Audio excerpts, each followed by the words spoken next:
હિંમતનગરમાં પોણા 3 ઇંચ વરસાદ વરસ્યો અને વરસાદને પગલે નીચાણવાળા વિસ્તારો છે કે ત્યાં પાણી ભરાઈ ગયા છે। જૂની જિલ્લા પંચાયત પાસેના પાલિકાના કોમ્પ્લેક્સમાં પાણી ભરાયા હતા। વેપારીઓને સરસામાન્ય નુકસાન પહોંચ્યું છે। પાલિકાએ પંપથી પાણી બહાર કાઢવાની શરૂઆત કરી છે।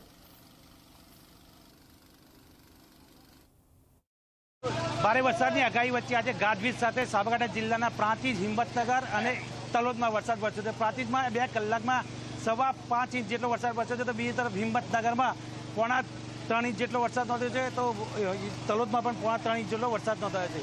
હિંમતનગરમાં પોણા 3 ઇંચ જેટલો વરસાદ વરસવાને લઈને જે જૂની જિલ્લા પંચાયત રેલવે ફાટક છે તેની પાસે આવેલું નગરપાલિકાનું જે કોમ્પ્લેક્સ છે, કોમ્પ્લેક્સના નીચે જે પાર્કિંગ વિભાગ છે, પાર્કિંગ વિભાગમાં બનાવેલી દુકાનોમાં પાણી ભરાઈ ગયા। અત્યારે હાલ જોઈ શકો છો જે દુકાન છે, દુકાનમાં 5 ફૂટથી જેટલું પાણી ભરાઈ ગયું છે। તો આ તમામ દુકાનોમાં ફ્રૂટ ઉપરાંત વિવિધ વેપારીઓની દુકાન છે અને દુકાનમાં પાણી ભરાવાને લઈને નુકસાન જોવા મળ્યું છે। બીજી તરફ જે પાલિકા છે, પાલિકા દ્વારા જ જે પાણી પંપ દ્વારા પાણી પણ બહાર કાઢવામાં આવ્યું છે। આમ વારંવાર આ તકલીફો વેપારીઓને પડી રહી છે, પરંતુ પાલિકા દ્વારા કોઈ કાર્યવાહી કરવામાં નથી આવતી, તેને લઈને પરેશાની વેપારીઓને ભોગવવી પડી રહી છે। શૈલેષ ચૌહાણ, G24 કલાક, સાબરકાંઠા।